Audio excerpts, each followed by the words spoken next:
Here in the city, and protesters rallying from Times Square to the United Nations to stand in solidarity with Ukraine. The invasion hitting close to home for many demonstrators who fear for their loved ones still in the country. All right, Antoine Lewis continues our live team coverage from the Upper East Side. Antoine.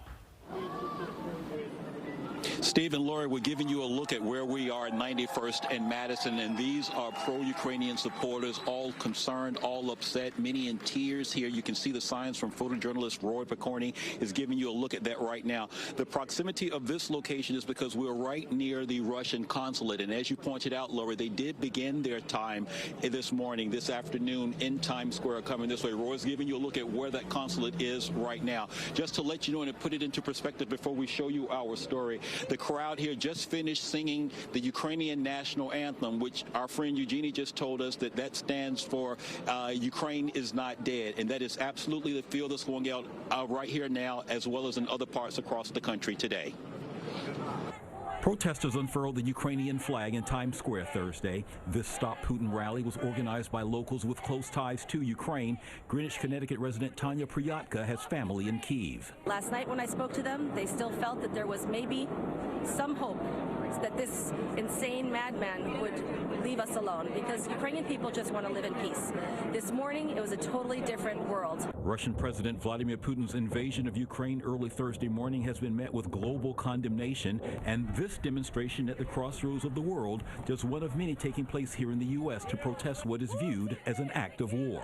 Russian army bombed Ukrainian peaceful cities, villages, and we are scared, and brave people in Ukraine are fighting for freedom. From Times Square, demonstrators then marched across Manhattan to the Upper East Side, where they gathered at East 67th and Lexington Avenue near the permanent mission of the Russian Federation, the headquarters of Russia's ambassador to the United Nations. For the past 25 years, thousands of Ukrainian citizens are serving as blue helmets for the United Nations. And it's time for the United Nations to step in and send the blue helmets to our country to help us stop World War III. My family is there. I'm hoping they're okay. The world has to do something, or he won't stop at Ukraine. And at the UN, another Stop Putin rally, demonstrators hoping that the world leaders can stop Russia's assault. A similar scene at 91st and Madison near the Russian consulate.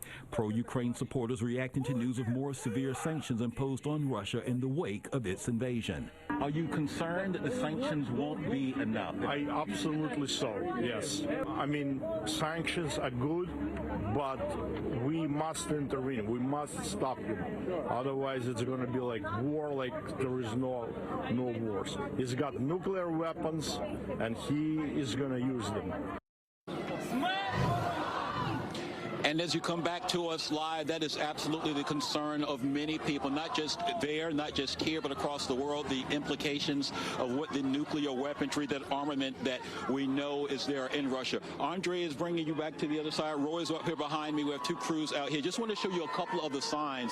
That's Eugene right there. You can see what his sign says, Stop Putin, Stop War. Right next to him in orange, that's Igor, another one gentleman that we just met with his signs right there. They both have relatives there. Eugene's wife is actually from Belarus, as we were just learning out. So again, you hear the chanting that's going on right here. It's been peaceful. Everyone's showing solidarity, a lot of support, and Stephen, Laura, as you might imagine, a lot of prayers also. But as we are right now, this is the very latest from the Upper East Side, 91st and Madison. We're going to send things now back inside to you.